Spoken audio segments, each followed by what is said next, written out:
बेटा आपको पता है कि n मोल गैस के लिए डिग्री ऑफ फ्रीडम अगर आपके पास f है तो आपकी इंटरनल एनर्जी NF/2 RT होती है। एक्चुअल में होता क्या है कि हम एब्सोल्यूट इंटरनल एनर्जी कैलकुलेट नहीं कर पाते हैं विद एक्यूरेसी। तो जनरली फॉर्मूला तो ये है आपके पास, बट जनरली हम कैलकुलेट करते हैं चेंज इन इंटरनल एनर्जी या चेंज इन यू, जिसे हम डेल्टा यू कहेंगे। तो पूरी थर्मोडायनेमिक्स में आप डेल्टा यू को कैलकुलेट कर रहे होंगे और डेल्टा यू आपका होगा n into F/2 R delta T, because बाकी सब कुछ कांस्टेंट है। ठीक है, प्लीज ध्यान रखिएगा ये आपका किसके लिए आया, आइडियल गैस के लिए आपने इसे निकाला है। हाँ, रियल गैस के लिए उसको केमिस्ट्री में देखेंगे, फिजिक्स में तो आपके पास आइडियल गैस ही आएगी। तो आप सीधे सीधे NF/2 R डेल्टा टी इसको लिखेंगे। केमिस्ट्री में स्लाइट चेंजेस होते हैं, वो जब वहां पे कराएंगे तब देखेंगे, बट फिजिक्स में आपको आंख बंद करके N into F/2 R delta T. अब यहां पर आपको डिग्री ऑफ फ्रीडम याद रखनी है। अगर आपसे कहा गया आइडियल गैस और आपको कोई नाम नहीं दिया गया तो आप उसे ट्रीट करेंगे मोनो एटॉमिक। ये मैंने लास्ट क्लास में भी आपको बताया था। तो आपकी डेल्टा यू जो आएगी वो कितनी आ जाएगी, N3/2 R डेल्टा टी। इस तरह से आप डेल्टा यू कैलकुलेट कर लेंगे। कोई भी अगर आपसे कहा गया आइडियल गैस, उसका नाम मेंशन नहीं किया गया, ठीक है। अब नाम मेंशन कर दिया गया तो क्या होगा, मान लीजिए मैंने आपसे कहा कि हीलियम, तो अब नाम मेंशन कर दिया गया, ठीक है। नाम मेंशन कर दिया गया तो आपने कहा सर हीलियम जो है वो आइडियल गैस की तरह बिहेव कर रही है, तो ये मोनो एटॉमिक है। अगर ये मोनो एटॉमिक है तो मेरी डिग्री ऑफ फ्रीडम कितनी हो जाएगी, 3। ये बात समझ में आ रही है। तो मेरा डेल्टा यू का फॉर्मूला क्या हो जाएगा, delta U is equal to number of moles 3/2 R delta T. इस तरह से आप इसको करेंगे, ठीक है। दूसरा, मान लीजिए मैंने आपसे कहा कि हाइड्रोजन है, hydrogen gas, hydrogen gas ideal gas की तरह बिहेव कर रही है। हाइड्रोजन हो सकती है, ऑक्सीजन हो सकती है, नाइट्रोजन हो सकती है, कोई भी गैस दी जा सकती है। तो ये आपकी डाई एटॉमिक हो गई। अब अगर आपसे डाई एटॉमिक कह दिया गया, यानी डिग्री ऑफ फ्रीडम आपकी 5 हो गई बेटा। वाइब्रेशनल को तब तक नहीं लेंगे जब तक मेंशन ना किया जाए। 6 होनी चाहिए थी लेकिन वाइब्रेशनल की 1 होगी, तो उसको आप तब तक नहीं लेंगे जब तक आपको मेंशन ना किया जाए। कुछ बात समझ में आ रही है? बिल्कुल। तो आपने डिग्री ऑफ फ्रीडम ले ली 5। अब देखिए जरा क्या आएगा, डेल्टा यू क्या आ जाएगा, डेल्टा यू आपका आ जाएगा N into 5/2 R delta T. आपको ऑक्सीजन दी जाए, नाइट्रोजन दी जाए, CO दे दी जाए, कार्बन मोनोऑक्साइड, ठीक है, डायटोमिक गैस जब भी दी जाएगी। अब मैंने आपसे कहा आपको दिया गया carbon dioxide, carbon dioxide, carbon dioxide आपकी ट्राई एटॉमिक हो, ट्राई एटॉमिक, ट्राई एटॉमिक में अब आपको देखना पड़ेगा कि भाई ये लीनियर है कि नॉन लीनियर है। समझ में आ रहा है? या आपको इसी तरह से H2O दे दिया जाए, स्टीम दे दी जाए, तो स्टीम भी आपकी ट्राई एटॉमिक है। यहां पे आपको ये चेक करना पड़ेगा कि आपकी डिग्री ऑफ फ्रीडम क्या है। ये मैंने आपको बताया था। ट्राई एटॉमिक लीनियर यहां पे आ गया कार्बन डाइऑक्साइड के केस में, और यहां पर आपका नॉन लीनियर है। फाइन। तो इन दोनों ही केसेस में डिग्री ऑफ फ्रीडम आपकी चेंज हो जाती है। और अगर आपको याद हो, यहाँ पे डिग्री ऑफ फ्रीडम 5 आई होगी और यहाँ पे 6 आई होगी। चेक कर लेना, ठीक। तो डेल्टा यू आपका N 5/2 R डेल्टा टी यहाँ पे आएगा, और इस केस में डेल्टा यू आपका N into 6/2 R delta T आ जाएगा। क्लियर है? हाँ, इसी तरह से और आपको पॉलीएटॉमिक भी दी जा सकती है, तो उसी के अकॉर्डिंग आप कर लेंगे।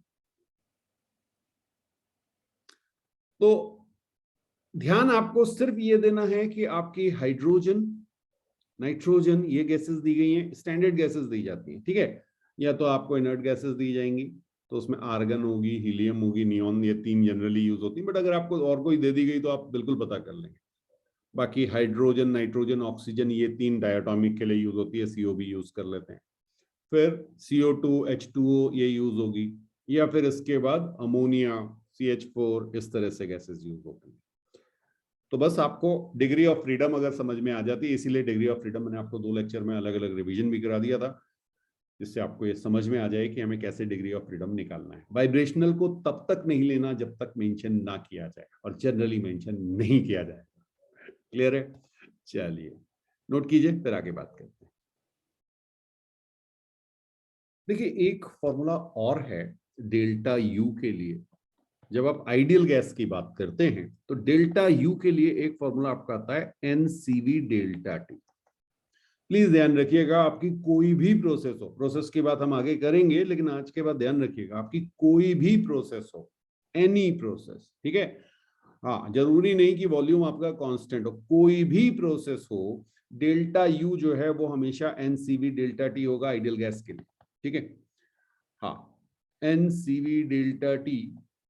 अब ये हमने फॉर्मूला यहां पे आपको बताया, delta U is equal to N F by two R delta T, यही आया था, चेक कर लो भाई एक बार, ऊपर देख लो। चलिए मैं दिखा देता हूं आपको, ये देखिए, ये जो हमारा जनरल फॉर्मूला आइडियल गैस के लिए आया वो क्या है, N F by two R delta T, और यहां पे मेरे पास क्या आया, एनसीवी डेल्टा टी। अब इन दोनों को तो आप कंपेयर कर सकते हैं, और अगर आप इनको कंपेयर करेंगे तो आपके पास सीवी डायरेक्टली क्या आ जाएगा,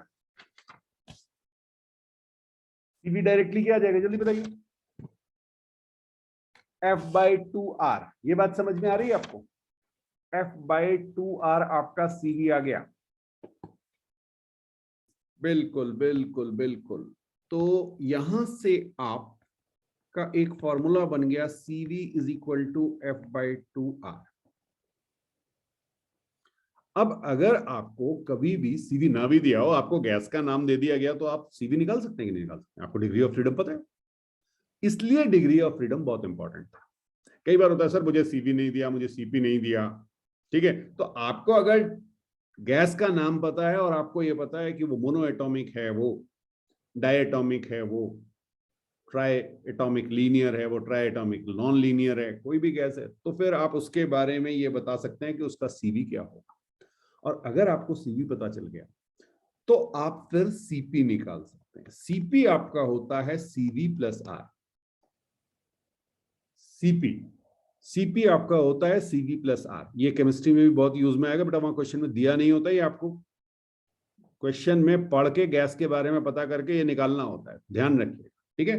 तो सीपी आपका सीवी प्लस आर हो गया, यानी F by two R plus R. तो यहां से आपका फॉर्मूला बन गया, CP is equal to F plus two by two R. Check कर लो, ठीक है, इतने की जरूरत नहीं पड़ती, बट आप डायरेक्टली भी लिख सकते हैं, मैं दिखा दूंगा आपको कैसे करेंगे आप इसे, ठीक। और एक मैंने आपको बताया था गामा, गामा जो था हमारा वो सीपी बाय सीवी था। तो सीपी बाय सीवी अगर आप करेंगे तो ये आपका क्या हो जाएगा, F plus two by F. तो ये आपका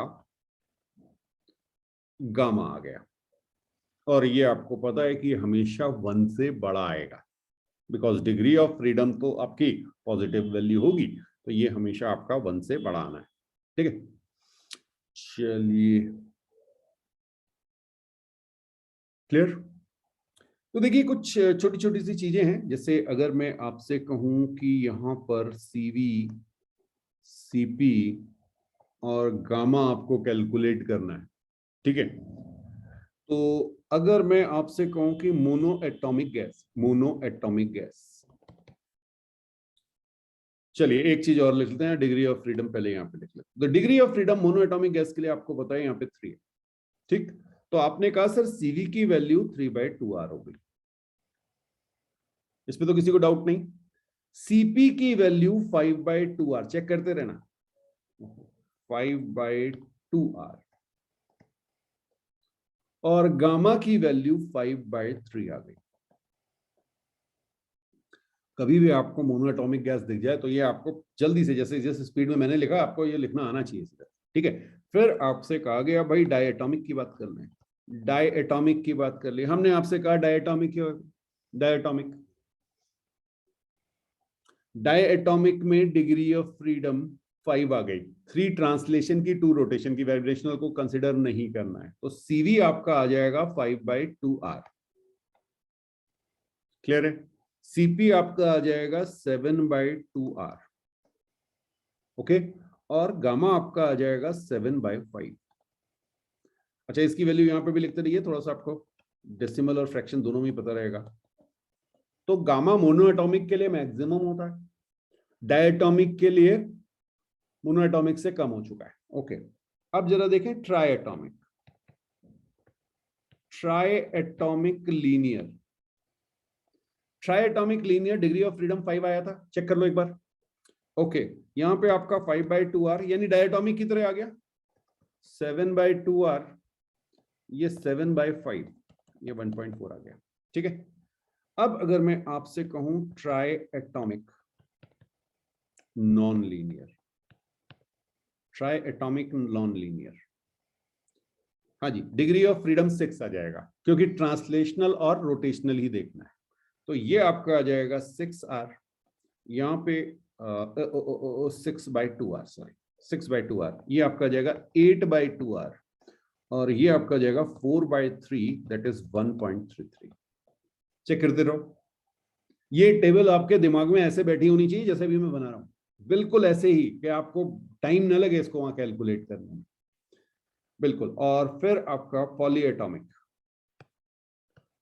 पॉलीएटॉमिक यहां पे बेटा डिग्री ऑफ फ्रीडम 6 रहेगी। क्यों? 3 रोटेशन और 3 ट्रांसलेशन। Very good. तो ये आपका 6/2R या 3R भी आप लिख सकते हैं, ये आपका 8/2R या 4R आप लिख सकते हैं, ये आपका 4/3, यहाँ पे 1.33 ये आ गया।